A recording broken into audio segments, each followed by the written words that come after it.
Assalamualaikum warahmatullahi wabarakatuh. Kali ini saya ingin membahas penilaian angka kredit pejabat fungsional, khususnya statistisi. Yuk kita lihat dan kita simak pembahasannya. Penilaian, bagaimana sih penilaian fungsional statistisi? Pertama, kalau teman-teman memang sudah menjadi statistisi lama, itu pasti tidak akan asing lagi dengan DUPAK. Yaitu DUPAK itu apa? Daftar Usul Penetapan Angka Kredit, itu singkatannya. Kalau pengertiannya, DUPAK merupakan kumulatif nilai dari kegiatan yang diusulkan di SPMK, Surat Pernyataan Melakukan Kegiatan. Jadi DUPAK itu nanti ada nilai-nilai yang dalam periode tertentu diusulkan oleh teman-teman fungsional statistisi. DUPAK juga digunakan sesuai dengan jabatan yang sedang dijabat oleh pejabat fungsional statistisi. DUPAK juga kegiatan di bawah dan di atas jenjang jabatan ditulis di baris terakhir dari DUPAK. Nah, ini sebenarnya sudah sesuai dengan SIJAFUNG, yaitu Sistem Informasi Jabatan Fungsional yang dibuat oleh BPS RI. Itu sudah memasukkan nilai di bawah dan di atasnya, dan itu sudah tersusun rapi dengan baik kalau kita menggunakan SIJAFUNG. Lalu nomor DUPAK pun juga sesuai dengan nomor yang pada surat usulan, itu pun juga sudah dapat. Kalau kita klik di SIJAFUNG sudah dapat nomor DUPAKnya. DUPAK ditandatangani oleh minimal eselon 3, yaitu kepala kantor, kepala bidang, kepala subdit dan sebagainya. Nah, inilah tampilan DUPAK teman-teman, yaitu nanti ada masa penilaian. Itu sudah, kalau kita ngisi di SIJAFUNG itu sudah tertera nanti. Nama kita juga udah pasti, kalau kita login udah pasti nih ada NIP-nya, ada karpet dan sebagainya. Nah, ini kita bisa lihat ya, ada unsur utama. Kita bisa lihat unsur utama di sini ya. Lalu nanti ada instansi pengusul, ada nilai lamanya, baru dan sebagainya ya. Lalu berikutnya, kapan sih DUPAK ini kita kumpulkan? Berdasarkan peraturannya, yaitu sekurang-kurangnya 2 kali dalam setahun. Jadi ada 2 kemungkinan. Yang pertama, bisa per semester periode yang kita kirim, yaitu Januari dan Juli ngirimnya. Misal kita mau Juli sampai Desember 2021, berarti kita mengirim DUPAKnya Januari 2022.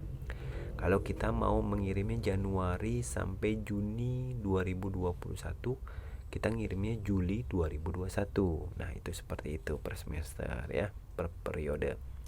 Lalu yang berikutnya adalah bisa per tahun, yaitu masa mengerjakannya Januari sampai Desember. Contohnya, misalkan kita mau mengirimkan kegiatan tahun 2020. Nah, dari Januari 2021 hingga Desember 2021. Nah, ini kan tinggal dikit lagi nih kerjaannya 2020 habis di Desember. Kalau bisa di awal waktu, yaitu Januari atau Februari. Kalau udah mepet-mepet seperti ini, pertama akan banyak yang mengirimkan pada waktu yang sama. Akhirnya kalau kita punya kepentingan naik jabatan atau naik pangkat golongan ruang, itu akan tertunda seperti itu ya. Lebih cepat, lebih baik. Lalu kemana sih kita kirimkannya? Nah, ini ada alurnya ya teman-teman. Ada surat usulan eselon 3, 2 dan berkas penilaian SPMK, DUPAK dan Frutivisi kita kumpulkan, lalu ke unit kerja eselon 2, lalu ke sekretariat jabatan fungsional ya. Kalau teman-teman di luar BPS berarti ke BPS RI. Lalu di BPS RI itu ada tim penilai. Dari tim penilai dinilai misalnya sebulan, 2 bulan atau 3 bulan namanya. Lalu kembali lagi ke sekretariat jabatan fungsional, akan diterbitkan SK PAK-nya, yaitu penetapan angka kredit. Dapat berapa yang kita ajukan di ACC ya. Nah, berikutnya bagaimana sih nih dokumentasi pelaporannya? Kita lihat dokumentasinya. Ada surat di sini biasanya ada surat undangan, surat tugas atau surat penugasan dan sebagainya. Itu salah satu bukti fisik nanti.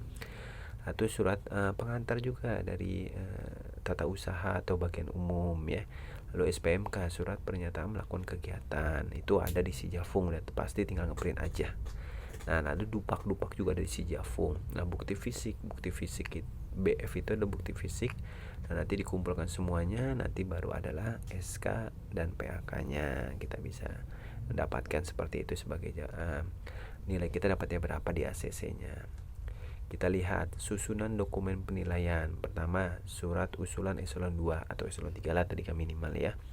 Lalu dokumen administrasi itu berupa SK CPNS, SK PNS, jabatan terakhir, pangkat terakhir, PAK terakhir. Kalau yang sudah punya itu adalah dokumen administrasi disebutnya. Lalu dupak itu SPMK ini banyak, dia digolongkan menjadi 4 nih. Ada pendidikan, ada unsur utama, pengembangan profesi, dan penunjang. Pendidikan misalkan kita ikuti klat yang ahli, misalkan ikuti klat statistik apa berapa jam, itu ada masuknya seperti ini SPMK pendidikan, beserta bukti fisiknya seperti sertifikat. Atau nanti ada unsur utama, misalkan melakukan kegiatan pengumpulan data atau informasi dan sebagainya. Pengembangan profesi, misalkan membuat karya tulis di jurnal, di Lipid, bisa di internet, mungkin websitenya Sinta, atau juga nulis opini di media massa dan sebagainya. Lalu penunjang ini misalkan teman-teman ikut pendidikan S2 TB maupun IB, izin belajar atau tugas belajar, bisa dapat di sini ada penunjangnya. Atau mengikuti seminar dan sebagainya, itu juga masuk penunjang kalau tidak salah ya, beserta bukti fisiknya. Itu susunannya seperti itu. Nah, untuk SPMK sendiri itu pasti udah tersusun ya. Nanti ada tersusun di si Jafungnya masing-masing.